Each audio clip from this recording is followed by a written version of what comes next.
سوال یہ ہے کہ ثقیفہ بنی ساعدہ میں خلافت کا فیصلہ جس عجلت سے کیا گیا اس پر کیا اعتراض نہیں بنتا؟ کون سی آفت آن پڑی تھی کہ رسول اللہ کی تدفین تک کا انتظار نہیں کیا گیا، جبکہ سیدنا عمر کے بعد اس فیصلے میں کئی دن رکا رہا گیا؟ اس وقت کیوں نہیں ہوا؟ سیدنا ابوبکر صدیق کی صحابہ کرام میں جو حیثیت ہے اسے استعمال کرتے ہوئے انہوں نے کیوں انصار سے نہیں کہا کہ فیصلہ سب کی موجودگی میں تدفین کے بعد مسجد نبوی میں لوگوں کے سامنے ہوگا؟ بنی ہاشم کو مشورے سے باہر رکھنے کا حق انہیں کس نے دیا تھا؟ اس معاملے کو مشتبہ بنانے والے بہت سارے افعال ہیں۔ خود سیدنا ابوبکر نے سیدنا علی کے سامنے ان کی اس شکایت کو درست مانتے ہوئے اپنی غلطی کو تسلیم کیا تھا، تو رسول اللہ کی آنکھیں بند کرنے کے بعد جو پہلا معاملہ ہوا امرہم شورا بینہم کے حوالے سے اس پر یہ اشکال پیش کیا گیا۔ سیاسی اور سماجی معاملات میں جب کوئی ہنگامی صورتحال پیدا ہو جائے تو لوگ فیصلہ کرتے ہیں کہ اب کیا کرنا ہے۔ آگ لگ جائے کہیں تو اس میں ہی فیصلہ کیا جاتا ہے، بجھانی ہے، پیچھے ہٹ جانا ہے، ارد گرد کے مکان خالی کرنے ہیں، یہ فیصلہ وہی لوگ کرتے ہیں جو وہاں موجود ہوتے ہیں۔ 12-13 صدی بعد میں بیٹھے ہوئے لوگ یہ فیصلہ نہیں کر سکتے۔ اس میں یہ دیکھنا چاہیے کہ فیصلہ کرنے والے لوگ کون ہیں، کیا فی الواقع وہ احوال موجود ہیں جن میں یہ صورت پیدا ہو سکتی ہے۔ میں نے یہ بتانے کی صحیح کی ہے کہ اس وقت 2 سیاسی قوتیں تھیں، ایک انصار کی اور دوسرے مہاجرین کی۔ اطلاع یہ ملی کہ انصار جمع ہیں اور ان کے رہنما، ان کے سب سے بڑے رہنما سعد بن عبادہ ان میں موجود ہیں۔ وہاں یہ بحث ہو رہی ہے کہ رسول اللہ کے بعد اقتدار انصار کو ملنا چاہیے۔ اس بحث کی اطلاع ملی۔ یہ بحث آج بیٹھ کے سوچا جا سکتا ہے کہ ہوتی رہتی، کیا قیامت آ جاتی۔ یہ ان کو اس وقت فیصلہ کرنا تھا کہ اس بحث سے کوئی برا نتیجہ تو نہیں نکل آئے گا۔ قرآن بتاتا ہے کہ مدینے میں اچھا بھلا گروہ منافقین کا موجود تھا۔ یہ ہم جانتے ہیں کہ رسول اللہ صلی اللہ علیہ وسلم کے بعد بہت بڑے پیمانے پر ارتداد کی لہر پیدا ہو گئی۔ یہ جانتے ہیں کہ مانعین زکوٰۃ کے خلاف سیدنا صدیق کو اقدام کرنا پڑ گیا۔ یہ سب تو جزیرہ نما عرب میں ہوا اور اس کے واقعات سے لوگ بخوبی واقف ہیں۔ مدینہ میں اگر یہی صورتحال پیدا ہو جاتی تو انہوں نے اس وقت کے حالات کو سامنے رکھ کے یہ فیصلہ کیا، اور اس وقت بھی بعض لوگوں نے اعتراضات کیے، اس وقت بھی کیے۔ چنانچہ سیدنا عمر نے اس پر خطبہ دیا، وہ خطبہ بخاری میں نقل ہو گیا ہے۔ اس میں انہوں نے اپنا دل کھول کے سامنے رکھ دیا۔ کتنے سیاسی معاملات ہیں جو ہم روزمرہ کرتے ہیں، ہمارے رہنما کرتے ہیں، بڑے اقدامات کرتے ہیں، اس میں انہی کو فیصلہ کرنا ہوتا ہے۔ تو جن لوگوں نے فیصلہ کیا وہ اس جماعت کے رہنما تھے، وہ اس کے زعماء تھے۔ میں نے عرض کیا نا کہ رسول اللہ کی دعوت نے جو جماعت پیدا کی اور جس کو اقتدار منتقل ہوا، اس جماعت کو منتقل ہوا، اصلاً انہی کو فیصلہ کرنا تھا۔ اس جماعت میں لیڈرشپ کے مقام پر کون لوگ تھے، تو انہوں نے ایک ہنگامی صورتحال کا اندازہ کر کے اقدام کیا، اس کے وجوہ بیان کر دیے، اور اگلے دن ان کے اس اقدام کو لوگوں نے شرح صدر کے ساتھ قبول کر لیا۔ وہ اگلے دن کوئی جتھا بنا کے نہیں آئے، انہوں نے مسجد میں آ کے لوگوں کی گردنوں پر تلوار نہیں رکھی، یہ بتایا کہ یہ پس منظر تھا، اس میں ہم نے یہ رائے قائم کی ہے۔ تو لوگوں میں سے انصار ہوں، مہاجرین بھی ہوں، کسی نے کوئی اعتراض نہیں کیا۔ اور اگر کسی جگہ پہ کوئی شکایت پیدا ہوئی یا کسی نے کوئی بات کی تو اقلیت میں کی۔ جمہوری فیصلے اکثریتی کی بنیاد پر کیے جاتے ہیں، اس میں 100% اتفاق ضروری نہیں ہوتا۔ لوگوں کے سامنے آپشن تھے، ان آپشن میں سے ایک سیدنا علی کا بھی آپشن تھا۔ آپ اپنے فہم، فراست، علم، تقویٰ، ورع اللہ سب میں ممتاز نظر آتے ہیں۔ کیا یہ بھی تو کہا جا سکتا ہے کہ ایک آپشن کے طور پر آپ ایک کینڈیڈیٹ کے طور پہ موجود تھے، لیکن آپ کا انتخاب نہیں ہوا جو کہ ہونا چاہیے تھا، کیونکہ باقیوں میں آپ ممتاز بھی تھے، باقیوں میں آپ کا ایک نمایاں نام بھی تھا؟ تو یہ بھی تو کوئی شخص کہہ سکتا ہے کہ کوئی وجہ ایسی اختیار کی گئی جس کی وجہ سے رستہ روکا گیا یا انتخاب نہیں کیا گیا، یہ لوگ نہیں چاہتے تھے کہ وہ سامنے آئیں، کیونکہ بظاہر جو کرائیٹیریا ہے اس کرائیٹیریا کے لحاظ سے تو ایک شخص بالکل ممتاز، رسول اللہ کا قریب ترین ساتھی، آپ کے ساتھ وقت گزارنے والا، آپ نے ان کے بارے میں جس طریقے سے لوگوں کے دلوں میں اگر کوئی بغض، عداوت، قدورت تھی اس کو رفع بھی کیا، تو یہ بھی تو کہا جا سکتا ہے کہ انتخاب ہونا ہی چاہیے تھا، نہیں ہوا تو اس کی بھی تو کوئی وجوہات ہو سکتی ہیں۔ یہ کیسے کہا جائے گا کہ انتخاب ہونا ہی چاہیے تھا؟ کیا ان کے مقابل میں سیدنا صدیق موجود نہیں تھے؟ سیدنا عمر موجود نہیں تھے؟ طلحہ و زبیر موجود نہیں تھے؟ عبد الرحمن بن عوف موجود نہیں تھے؟ بڑی بڑی جلیل القدر ہستیاں موجود ہیں۔ جب اتنے غیر معمولی لوگ موجود ہوں تو ان کے اندر سے لوگوں کا حق ہے کہ وہ کسی شخص کا انتخاب کر لیں۔ پھر یہ بھی کیوں ضروری ہے کہ جس شخصیت کے بارے میں ہمارا خیال ہو اسی کا انتخاب کیا جائے؟ اس وقت مذہبی لوگوں سے اگر آپ پوچھیں تو ہو سکتا ہے کہ وہ 100% مولانا فضل الرحمان کے حق میں رائے دیں، قوم تو نہیں دے رہی، تو اس میں کیا کروں؟ یعنی اپنی خدمات پیش کروں؟ یہ نہیں ہو سکتا میرے بھائی۔ دونوں میں سے ایک بات ماننی پڑے گی، یہ کہ یا تو یہ کوئی خدائی فیصلے ہیں، اللہ تعالیٰ آسمان سے بتا دے کہ اب ہمارے ہاں بھی انتخابات ہونے والے ہیں اور مہینے 2-4 تک، تو فلاں شخص کا اللہ تعالیٰ نے تقرر کر دیا ہے، چلیے خدائی فیصلہ ہے، لوگ مان لیں۔ لوگوں کو فیصلہ کرنا ہے۔ رکاوٹ ڈالی گئی، رکاوٹ بھی ظاہر ہے وہ ہوگی جو مجھے نظر آئے گی تو میں بیان کر دوں گا۔ وہ کیا ہوتی ہے؟ وہ یہ ہے کہ کسی نے تلوار اٹھا لی ہے، کسی نے راستہ روک دیا۔ لوگ تو انتخاب کر رہے تھے لیکن بغاوت ہو گئی، کسی فوج نے آ کے اقتدار سنبھال لیا۔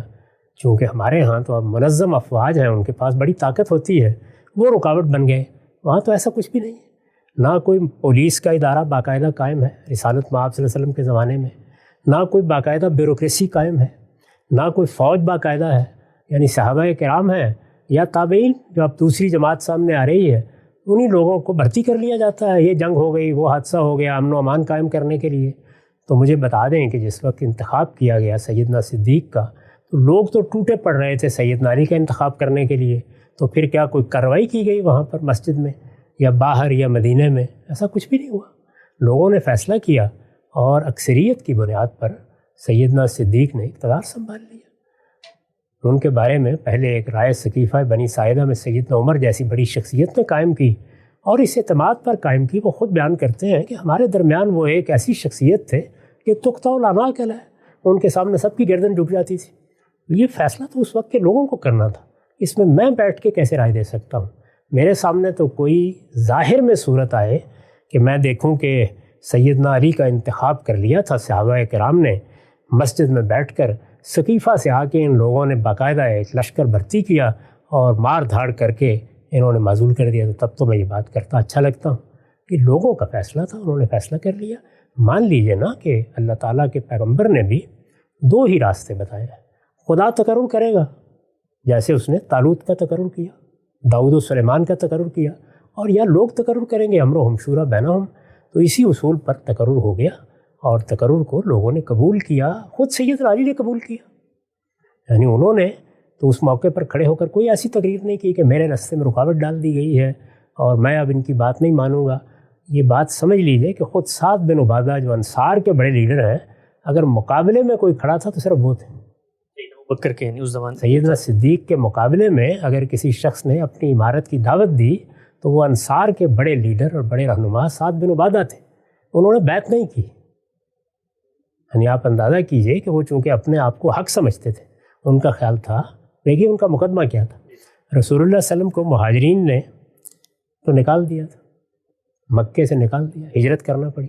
وہ سمجھتے تھے ہم نے پناہ دی، ہم آپ کے ساتھی بنے، اور انصار ہی کو مدینے میں بڑی طاقت بھی حاصل ہے، جو کچھ کامیابیاں ہوئیں وہ ہماری مدد سے ہوئی ہیں، لہٰذا اقتدار ہمارا حق ہے۔ تو اس بنیاد پر انہوں نے اس موقع پر کہا، ثقیفے میں کوئی اور شخص مقابلے میں نہیں آیا، اگلے دن بھی نہیں آیا، سعد بن عبادہ تھے، اور وہ اتنے اپنی بات پر شرح صدر رکھتے تھے کہ انہوں نے پھر فیصلے کو قبول بھی نہیں کیا۔ تو سیدنا علی بھی نہ کرتے، کم سے کم ان کا ایک عملی احتجاج ہی سامنے آ جاتا۔ یہ کیا چیز ہے جس پر ہم بیٹھے ہوئے بحث کر رہے ہیں؟ میرا خیال ہے کہ ان معاملات کے بارے میں صحیح رویہ اختیار کرنا چاہیے۔ سب ہمارے بزرگ ہیں، سب رسالت مآب صلی اللہ علیہ وسلم کے صحابہ ہیں۔ سیاسی معاملات میں یہ ضروری نہیں ہوتا کہ جس شخص کو میں بہت پسند کرتا ہوں ضرور سارے لوگ بھی پسند کریں۔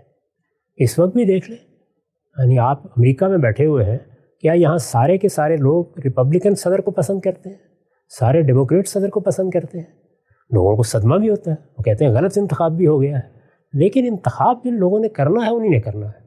تو اس وقت صحابہ کرام کی جو جماعت تھی اسی نے فیصلہ کرنا تھا، انہوں نے فیصلہ کر دیا اور اس فیصلے کو سب نے قبول کر لیا۔ میں نے عرض کیا کہ جس شخص نے مقابل میں کھڑے ہو کر اپنی عمارت پیش کی، بلکہ یہاں تک کہا کہ اچھا یہ فیصلہ کر لیں کہ منا امیر و منکم امیر، یعنی ایک انصار میں سے حکمران ہو جائے، ایک ہم میں سے ہو جائے، یہ تک بحث ہو گئی، لیکن پھر اس کے بعد ختم ہو گیا معاملہ۔ تو ایسے ہی ہوتا ہے، دنیا کی کون سی جمہوریت، کون سی حکومت ایسی ہے جس میں اختلافات نہیں ہوتے؟ سیاسی اختلافات ہمیشہ ہوتے ہیں، اور جب سیاسی اختلافات ہوتے ہیں تو ان کو رفع کرنے کے 2 ہی طریقے ہیں۔ آج تک کوئی تیسرا طریقہ سیاسی اختلافات کو ختم کرنے کا ایجاد نہیں ہو سکا. میں بارہا بہت سے موضوعات پر، کشمیر پر، فلسطین پر اور بعض نازک موضوعات پر گفتگو کرتے ہوئے یہ توجہ دلا چکا ہوں کہ سیاسی معاملات میں حق و باطل کی بنیاد پر کبھی فیصلہ ہوا ہی نہیں، آج تک نہیں ہوا، ہو سکتا ہی نہیں. سیاسی معاملات کے فیصلے دو اصولوں پر ہوتے ہیں، یا طاقت فیصلہ کرتی ہے اور یا مصالحت فیصلہ کرتی ہے. یعنی کچھ لو کچھ دو پر مصالحت ہو جاتی ہے، یہاں تک کہ جب ایک سیاسی قضیہ رسول اللہ کو پیش آیا حدیبیہ کے موقع پر تو وہاں بھی مصالحت ہوئی، اور کچھ نہیں ہو سکتا. آواز ہو گیا. اگر ہم سب کے ساتھ آپ صلی اللہ علیہ وسلم نے ایک نصیحت فرمائی تھی رخصت ہونے سے پہلے کہ علامت من قریش، کہ بھائی ان قریش کو عصبیت حاصل ہے، میرے بعد انہی میں سے انتخاب ہو جائے گا. قریش کے اندر جو سب سے غیر معمولی حیثیت حاصل تھی خود اس قبیلے کے اندر وہ بنو ہاشم تھے. تو ثقیفہ بنی ساعدہ میں بنو ہاشم کا کون سا نمائندہ شریک تھا کہ جن کی مشاورت سے فیصلہ کیا گیا؟ یہ کیسے معلوم ہوا کہ یہ حیثیت بنو ہاشم کو حاصل تھی؟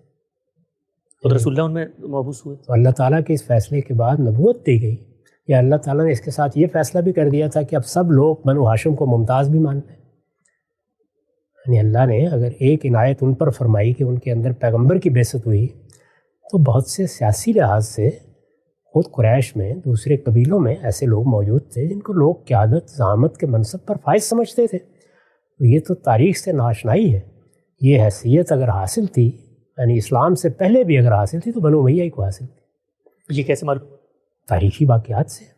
یعنی ہمیں معلوم ہے کہ خود رسالت مآب صلی اللہ علیہ وسلم کو جب فتح حاصل ہو گئی اور اقتدار آپ کو مل گیا، تو آپ نے صوبوں کے یا مختلف علاقوں کے عاملوں کا تقرر کیا، گورنروں کا. ذرا ان کی فہرست اٹھا کر دیکھیے، ان میں 90% بنو امیہ کے لوگ. یعنی خود رسول اللہ نے بنو امیہ کے لوگوں کا انتخاب کیا. باقی صحابہ نے بھی. سیدنا معاویہ کا شام کے لیے انتخاب کس نے کیا تھا؟ خود چلے گئے تھے وہاں پہ. تو یہ تاریخی حقائق اور سیاسی معاملات کو ایسے نہیں دیکھتے. یہ میری آپ کی خواہشات پر مبنی نہیں ہوتے. اگر آپ اس بنیاد پر کہیں تو جس پیر صاحب کے 2-4 لاکھ مرید ہوں گے، ان سے اگر پوچھیں تو سب کی رائے یہی ہوگی کہ انہیں کو پاکستان کا وزیر اعظم ہونا چاہیے. وہ ان کا تقویٰ بیان کریں گے، ان کا علم بیان کریں گے، ان کی کرامتیں بیان کریں گے. یہ فیصلہ بھائی پاکستان کے عوام کو کرنا ہے.